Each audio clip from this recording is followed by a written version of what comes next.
Wait for it. Wait for it. We're almost there.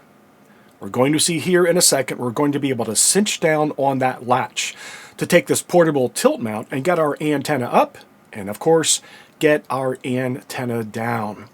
I'm Bob, KD4 BMG HOA Ham. We've known about tilt mounts for quite some period of time, but they usually require a handyman. If you don't have this skill yourself, we have to dig a hole in the backyard. We put a concrete pillar there. We put some type of permanent structure, whether it's galvanized pipe or something else of substance, 2 inches, 3 inches, 4 inches in diameter. We put this heavy-duty hinge on it, and that's appropriate for very heavy-duty, heavyweight antennas that we set up permanently at our QTH.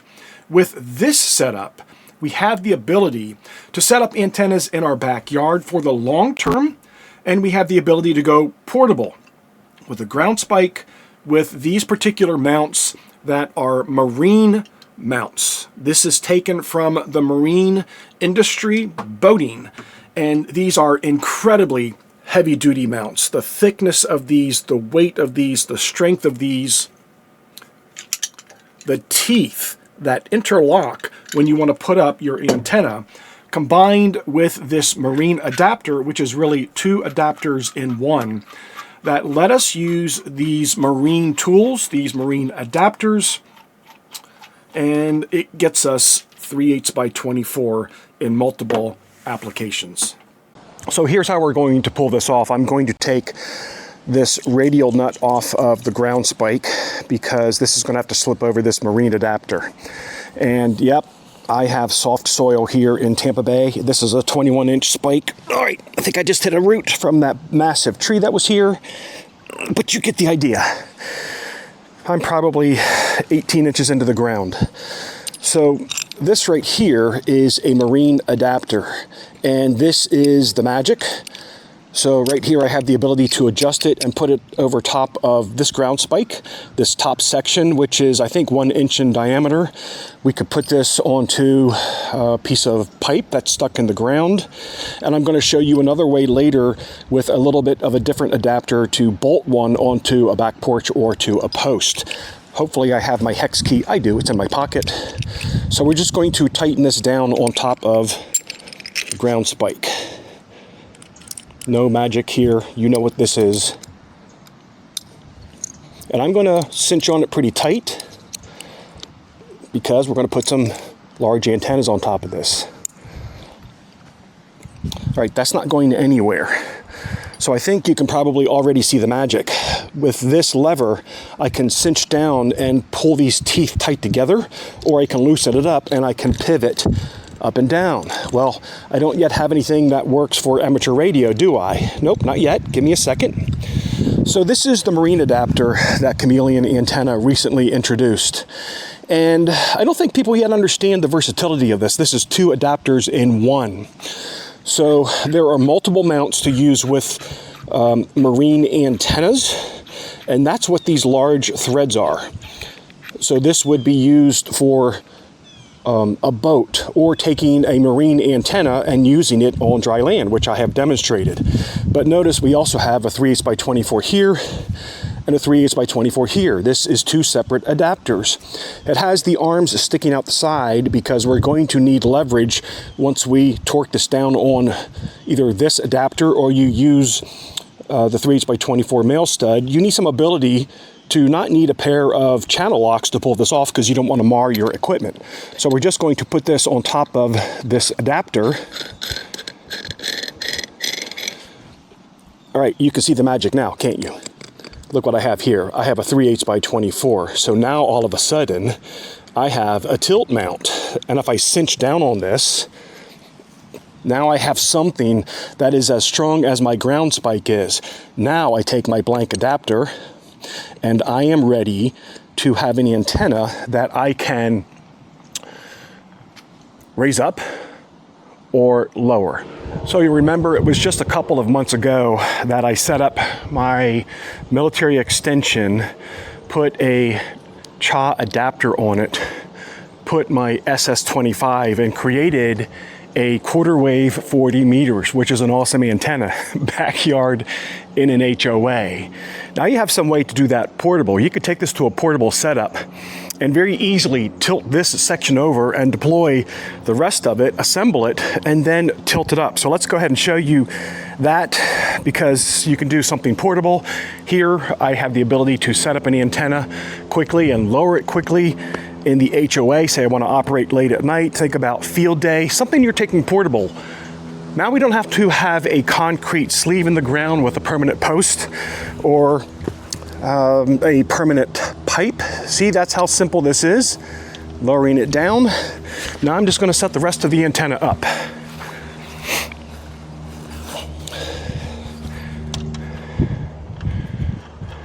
And it is a bit windy today, so we'll just see how well that works out, right?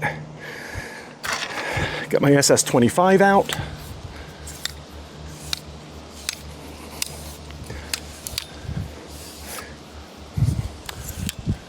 I do often get asked questions about how I get away with this in the HOA. I guess I'm a little bit fortunate as I have really good neighbors, first of all. Second of all, I don't leave things deployed all throughout the day too often, especially antennas that are this large.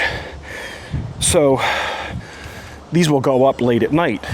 And again, here's the great advantage of having a tilt mount like this, is that I can put this together late at night and erect it very quickly within just a couple of minutes. By coming out, it's pre-set up. All I'm doing at this point is raising it up. So that's why this mount is really cool.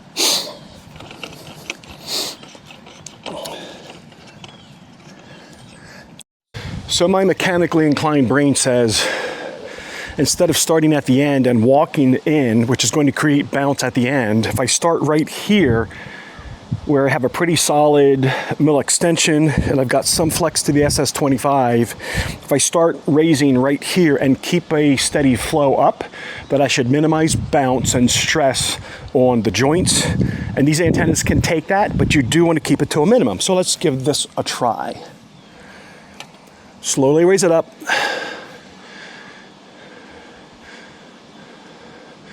And then just keep a steady motion going up so you're not creating bounce and stress on those sections. Now do you understand why I think this is an awesome mount? Because here I have a 33, 34 foot whip up in the backyard at the HOA in just a couple of minutes. Tighten down with the mount. Now I don't have any of my guy wires set up. That's not the point of this antenna. The point of this antenna video is to show you this particular mount. One of the other things I want to point out is that when you're in the field and you're wanting to do changeovers, this is how simple it is.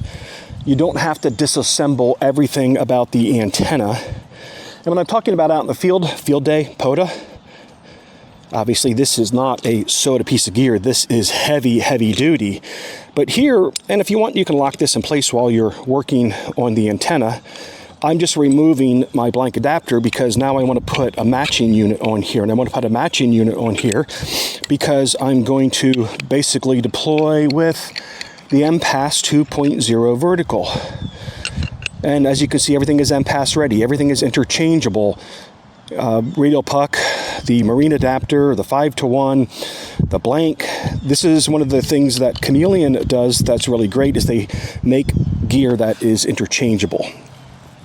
So let's loosen this up and we'll go ahead and put the mill extent back on. And then before we raise this up, I'm going to show you one more thing, because you could be operating with this military extension and well, I'm going to put the mill whip on this, but you know, you might be operating that way and all of a sudden you decide you want to put something in between the military extension and the mill whip. So you deployed POTA or field day at the mother-in-law's house. You've got your MPass 2.0 vertical with your 5-to-1 matching unit. You are a broad banded antenna with the use of a tuner. And I've been very successful on this from 6 to, well, 6 I haven't done hardly anything on in my entire ham career. But 6 through 20, fantastic. And then this works on 40 meters as well. But you're out deploying and you decide that you want to get a little bit longer without giving height. That's what a capacitance hat does. A capacitance hat gives you electrical length, and you engineers can correct me below in the comment section, but you get longer electrically without getting longer physically. And of course, I've done a video on using a capacitance hat, so you should check that out. I'll leave a link to that as well here in the description below. But all I needed to do was push the lever to release the teeth that are engaged, take my cap hat, and now that this is down to the ground, it's very easy for me to do an addition of another piece of gear. The only thing that's not easy is that this is my left hand.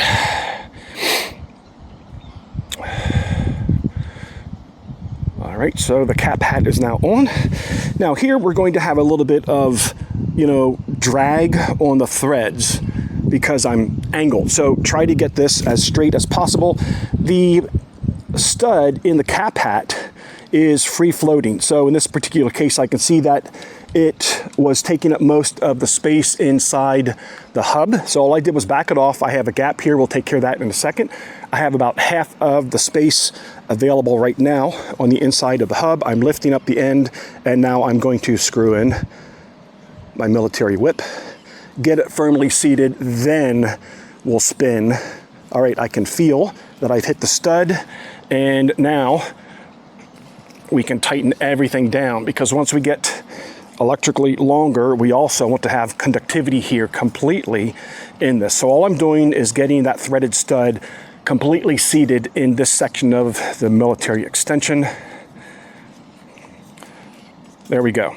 Now I am completely seated. All right, so I've added an accessory that gives me an antenna that's electrically longer without giving it any actual vertical length or height. And I just go back up again. And once I get to where I'm happy with how plumb my antenna is, I can push on that lever with my foot. And now I have an antenna that has cap hat on it. So this mount gives you a lot of flexibility in the field to raise and lower your antennas, to do some adjustments. Maybe you are adjusting the length of a telescoping antenna that you would have on top of something. So let's talk about a adapter that is really similar. It is not exactly this adapter, but it is a marine adapter that's going to let you go onto a flat surface. So here I'm using a ground spike. You don't need a ground spike. You can use a piece of galvanized pipe. You can put concrete sleeve in the ground and put a galvanized pipe in it. I think 1 inch is all you're going to be able to get, so put some solid rod in there if you want to. And then you can use this same this same marine adapter here and do the same thing I'm doing from this marine adapter up. Put any antenna on it you want, but now you basically have a tilt mount without having to sink concrete slab, without having to install a post, without having to hire a handyman. You have the ability to take a ground spike that must be strong and build yourself a tilt mount in the HOA, at the park, portable at the mother-in-law's, or wherever you operate. Let me show you that other mount real quick. Some of you refuse to deploy with your feed point so low to the ground, and you want to get all the efficiency out of your antenna you can. So you can use a single extension on top of your ground spike. And on top of the single extension, I have the chameleon insulator, only because it is the proper diameter to be able to accept the bracket. So now this will be isolating this section from the ground, so there's no interplay with the ground. So think POTA Performer, right? This is now something you could use for a POTA Performer if you want to do it with a ground spike instead of a tripod, and I think I'm going to have to try that setup sometime. So now you can see what I've done is I've elevated my feed point, and again, I can quickly raise my antenna, and I'm ready to deploy with one quick spin of that bracket, that handle that cinches down on the teeth that hold this bracket together. Okay, so we have our mount off. This is the mount that you're going to use with your ground spike. I would recommend a 21-inch long chameleon spike or whatever brand you want to use. If you're going to put up a quarter wave 40 meters, if you're going to put up an SS17, I would say the shorter, so that a 15-inch spike would get the job done. But this isn't the only thing that you have out there for your use to adapt from a marine environment. And I'm going to tell you again, the substance of this is just beyond belief. These are available on Amazon. Of course, I'll leave links in the description below to everything that I'm sharing today. And you say, Bob, you haven't shown this part of the adapter yet, because this is part A of the adapter, part B. It's a two-piece adapter. I showed this when I did a video on the Shakespeare 393, and some of you freaked out at the cost of that antenna. It's a marine antenna. It's built differently. The construction has to be such that it can handle the marine environment, so it costs a few bucks more. But I'm going to do more videos on that because I've kind of fallen in love with that antenna. It can do a whole lot more than just be a broadbanded antenna with a tuner. So I can't wait to show you some of the other things it can do. Not to convince you to buy it, but just to show you how adaptable our gear is that sometimes we don't even think about. The other thing I wanted to show you is that there are other adapters out there, other mounts for the marine environment. This is a marine adapter. This thing must weigh, I don't know, 1.5 pounds, 2 pounds? It's heavy. Heavy duty. This feels like a cast item. Every piece of this looks like it is cast and then machined to its final form and then chrome plated. That's, I'm guessing, the construction. Now, because of the marine environment, this is made to handle an antenna that would send your coax out this slot through the bottom. So when you screw this onto the chameleon adapter, you do have to watch to not cross thread this because you're missing a good chunk of your threads. But this is what this does. Here, you can go portable, parks on the air, to the mother-in-law's house, to field day, to a friend's house, backyard here in the HOA, and with my ground spike all day long, I can deploy with a tilt mount. So this would be more of a semi-permanent installation. I'm not going to drill holes and mount this to my concrete block or to my concrete deck because I don't need it, so I'm not going to put the holes in it. But I want to give you the idea here is that you not only have the same type of articulating flexibility for tilt mount, you have a second plane here. If you loosen these nut and bolts, this nut and bolt, you can articulate in this direction. So you have a lot of flexibility. You could attach this to a side of a home. Of course, there has to be structure behind it to hold the weight and the flex of any wind load that's going to go on your antenna. You could bolt this to a concrete block. You could bolt that to a deck. You could bolt it to a wooden deck. But again, make sure whatever anchors you use and whatever you're bolting to has the substance to hold this. We always want to be safe with our antennas. Know what would happen if your antenna blew over. Is everybody out of harm's way? That's the first and primary thing you need to think before you go deploying something like this. But now all of a sudden you have an option at your home, perhaps that you didn't have before. Maybe you live in an environment where windstorms come up frequently. You like a semi-permanent antenna. You get tired of going outside and taking it down and putting it back up. Well, just like this, in a moment's notice, you know, you could go in the backyard, the back porch, and, you know, take your lever and loosen your, well, here it is tight. You could loosen your lever, and all of a sudden your antenna comes down in seconds, just in seconds. So that's the cool thing about this, and it goes on the adapter from Chameleon in the same way as did the other one. But like I said, this one you could have the you could get a cross-thread situation because it's missing a lot of the substance on the threaded portion of this. That's how the mount is made to accommodate some coax going out. But now you get it. Same type of scenario as we did with the other mount. If we have this thing permanently attached, then up goes the mount and we cinch down on that lever and you have a mount that provides you some capability we never had before. So pretty cool stuff. Inevitably, in my videos, someone always will say something like, Bob, that's not new. We've had tilt mounts for a long time. What's all the hyperbole about? Somebody used that word on me recently. Well, it's not hyperbole, because even though we've had tilt mounts for many, many, many years in amateur radio, when was the last time you saw a tilt mount that could work with a ground spike, that you could put in your backpack? You could take it to field day. You could carry it POTA. You could put it in the backyard at the HOA. You can take it over to the in-laws house and set up your antenna. So this does give us a range of flexibility and adaptability that we have not had previously. It does not require a handyman. It does not require a pillar of concrete in the ground. It does not require a permanently installed 3-inch galvanized pipe. Put it in your backpack, take it to where you're setting up, deploy it, take your antenna up and down to do whatever work it is that you need to do to it to get it resonant or operating the way you want. Hope you found this useful. I'll talk to you soon, friend. 73.